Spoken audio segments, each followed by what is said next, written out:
All right, y'all, let's talk. Everybody always says, don't wait for motivation, build your discipline. And yeah, that is true, eventually. But what if your discipline is still weak? What if life has knocked you down so hard that that muscle isn't even built up yet?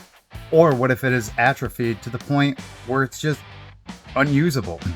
That's where motivation matters. In the beginning, you might need to borrow motivation until you build the discipline. For me, I'm watching clips of my old strongman competitions. I'm reminding myself I've done hard things before. And if I've done it before, I can do it again. So yeah, today, I didn't really feel like it. But I showed up anyway. Because I've got reminders in my back pocket. And my strength and determination and my discipline is getting stronger every day. Keep fighting.